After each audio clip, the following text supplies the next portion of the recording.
maastikuarhitektuuri tunnustust vääriva teo preemia sellel aastal omistati näitusele Kes loob linna. See näitus ei ole näitus klassikalises mõttes.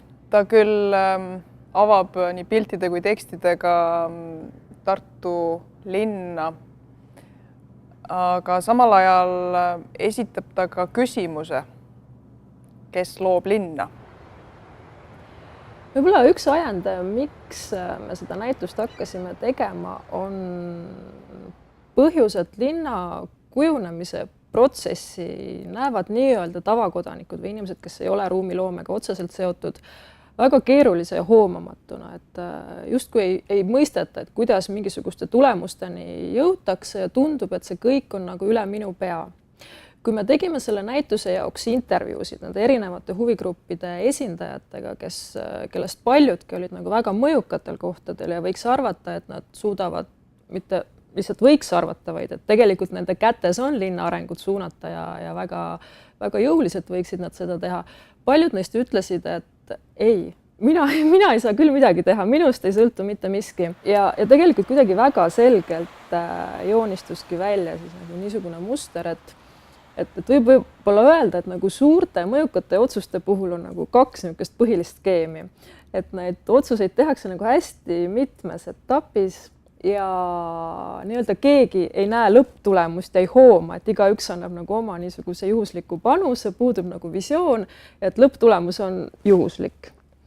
Ja siis teine skeem, mis joonistub välja, on see, et kui ikkagi on keegi, kes väga tugevalt seda protsessi tahab mõjutada, kas või on see ärihuvi või mis iganes, kellelgi on lihtsalt mingi oma isiklik väga kitsas visioon, siis ta tegelikult saab seda protsessi vägagi tugevalt mõjutada, kuivõrd nagu väga paljud inimesed ei anna aru, kui olulised nende tehtud otsused on ruumi kujunemises. Aga võib-olla nagu selle näituse sõnum on ka, et väga palju on meie endi kätes, et tõsta käed üles ja öelda, et seda protsessi ei ole võimalik suunata. See ei ole päris nii. Kuigi seal oli sellist kriitilist nooti üsna palju, oli välja toodud ka seda, et on võimalused väga heaks koostööks olemas. Kindlasti käis sealt läbi ka see märksõna osalusplaneerimine. Selle mõtte edasiviimine on väga oluline ja ma arvan, et see näitus aitas väga kõvasti kaasa sellele, et need mõtted tekiksid.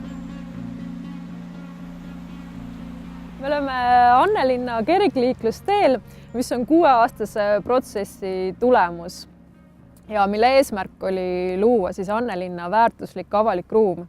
Ja see on siis nagu üks positiivne näide, kus pikaajalise töö tulemusena on sündinud kergliiklustee, mis ühtlasi on nagu väärindatud heaks avalikuks ruumiks koos nende niisuguste väikeste väljakutega, mis pakuvad inimestele tegevusi ja mis on siis seotud orgaaniliselt selle kergliiklustee külge. Aga nii saab ka nagu linnavalitsus märku anda, et see on tegelikult nagu väärtustatud elukeskkond, et siin tasub elada, et see ei ole nii-öelda kuidagi hävimisele määratud või ka siis nagu getostumisele määratud. Et Eesti elamufondist on 30% niisugustes kivilinnades ja see, et me neile nii vähe tähelepanu oleme pööranud arhitektuurselt, on mõneti kurioosne. Huvitav on see, et selle näituse saaks teha tegelikult iga linna kohta. Selle võiks teha sama hästi Tallinna kohta või Narva kohta või Jõgeva kohta. Aga Tartus on ehk siin viimastel aastatel huvi linnaruumi vastu nagu eriti hüppeliselt kasvanud. Siin on väga palju aktiivseid kodanikke, kes kaasa räägivad ja nagu väga suur rõõm on näha, et nende osapoolte vahel, siis nagu linnavalitsuse, arendajate ja kodanike vahel on tekkinud niisugune väga huvitav, hea koostöö, niisugune ühtne hingamine ja see ei ole tulnud loomulikult kuidagi valutult. Aga niisugused protsessid tegelikult ongi nagu väga õrnad, et nii-öelda kui sa võtad nagu mõned nendest aktiivsetest inimestest, tõstad kuhugi ära, siis see võib nagu niisama ruttu kaduda, kui see tekkiski. me olime näituse kokku pannud ja siis mõtlesime, et näitusega võiks kaasneda mingisugune trükis, aga et vast ei ole mõtet seda sama näituse materjali nii-öelda uuesti reprodutseerida.